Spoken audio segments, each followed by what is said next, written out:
Hey there, Lala here. A few months ago, I was diagnosed with a malignant melanoma. And right off the bat, I'm going to set your mind at ease and say this skin cancer could not have been caused by red light therapy. In fact, quite the opposite. It's likely to be the very thing that kept it from becoming invasive. It never entered my mind when I started doing red light therapy that I could be reducing my cancer risk, much less stopping a malignant melanoma in its tracks. Even if you don't think that's what happened for me, I hope sharing this video with you at least gives you some peace of mind about using red light therapy. And just like I mentioned in part 1, the timeline is super important, especially in relationship to when I started red light therapy. And again, I'm not making any medical miracle claims here. These are just the facts and the outcome of my personal diagnosis. While this melanoma is a recent diagnosis, the area of concern was actually seen and documented back in 2021. So let's start with that date in our timeline. In July of 2021, I saw a GP, a general practitioner, for a mole on the bottom of my foot. I found that GP to be oddly dismissive, so I went to a dermatologist for a second opinion. After she reviewed the GP's report and did all over skin check, she said she wasn't too concerned, but I should come back if I noticed any changes. But after the doctor left the room, the nurse asked me to wait while she went to double check about possibly doing a biopsy on a mole they found on the back of my thigh. So, not even what I came in concerned about. In fact, I really didn't even know it was there because it's in a spot on my leg that's really hard to see. But the doctor didn't think a biopsy was necessary. Maybe the doctor thought I was overly concerned, already dealing with thyroid nodules and the lump in my breast. The risks I talked about in part 1. Something I didn't mention in part 1 was I lost my mom to breast cancer. So yeah, maybe I was a little overly concerned. And I didn't want to add another cancer risk to my list. I decided to listen to the doctor and take the win. One less thing to worry about, right? Okay, so here's where the timeline becomes important. It's about 6 months later, February of 2022, and I build my dream red light therapy setup. Since so many of you have asked, my panels are Mito Red Light, and yes, I built the setup myself. I did a couple of really detailed videos down to every last nut and bolt for anyone who's interested in making a setup like mine. There'll be links in the description for all of that. Over the next year and a half or so, I had incredible improvements in my health because of red light therapy. But it was the discovery of this melanoma and the outcome that gave me the push I needed to realize this is really too important not to share. And here's how it went down. My sister insisted I see a dermatologist for a dry patch on the side of my nose. She'd had a deep Mohs procedure on the side of her nose on something that started out as a dry patch too. My husband recently found a dermatologist that he really liked, so I made an appointment there. The dry patch turned out to be something that just needed to be frozen off. I don't even know if I remember what they called it. Anyway, they did an all-over body check, stopped at the mole on the back of my leg, and said, this needs to be biopsied. And just like last time, that mole wasn't even what I went in for. But I wasn't concerned because I hadn't noticed any changes in it. And I wasn't concerned when they called me and said I needed to come back in because I thought they said the biopsy results weren't concerning. After the excision appointment, I was telling my husband some of the things the doctor had said, and he asked me, are you sure they didn't tell you the biopsy results were concerning? The next day, I took the bandage off to clean it, and the incision was larger than I expected. At some point, I log into the patient portal, and I see it says malignant melanoma.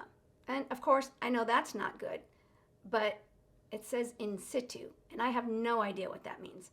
So I look it up and find out it means in its original place. So that part is good news, because that means it's still in the upper layers of skin and hasn't reached the dermis yet. Once it reaches the dermis, it's invasive and can easily spread to other parts of your body. But learning in situ cancer, left untreated, can develop into invasive cancer was scary. But even scarier was reading that melanoma can turn deadly in a matter of 6 weeks. Now, of course, I wanted to know more about that doctor's appointment back in 2021.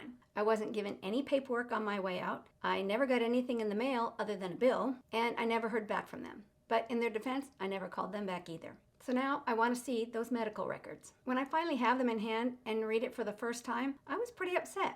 The report didn't come across as nonchalant as the doctor had been with me that day in her office. If they had said recheck in 3 months, like it says in the report, I'd have made that appointment on my way out, and certainly not thought the outcome of that appointment would be considered a win. It would have been added to my list of risks to follow. I also found out after getting the medical records that this dermatologist I'd gone to for a second opinion had a connection to the larger medical group where the GP was that I didn't like. Definitely not the best choice when looking for a second opinion.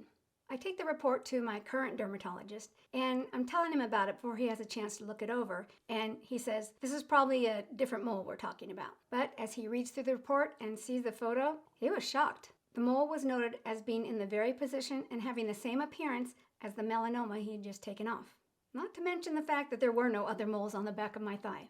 The other shock came when he checked the wound. It had healed so quickly, the scar was barely visible. Before this appointment, my doctor had hesitantly said I could continue with my daily red light therapy. But now, having seen the history of this melanoma and how quickly it healed using red light therapy, he told me to continue exactly what I was doing. He also asked what red light panels I was using and said he might actually have to start recommending red light therapy to his patients. I decided to wait for my first 3-month follow-up before filming this video, and I'm really glad I did because there's a little more to share.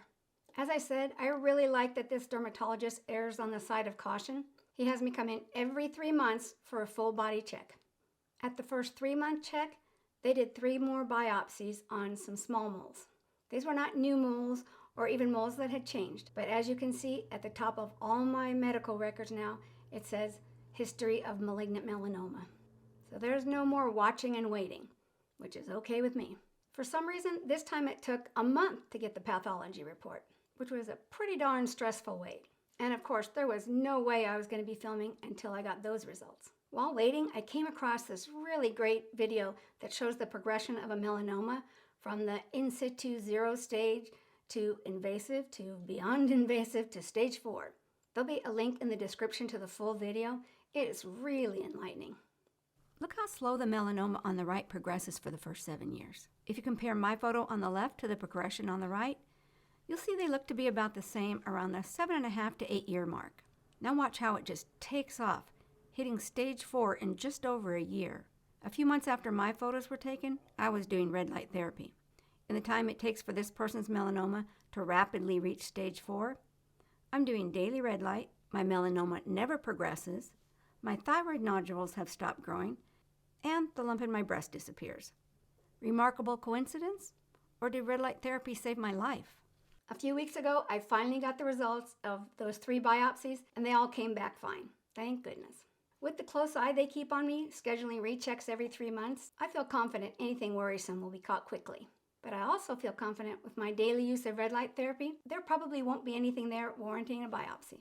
As you can probably imagine, with the remarkable last year I've experienced with red light therapy, soaking in red light feels better than ever now.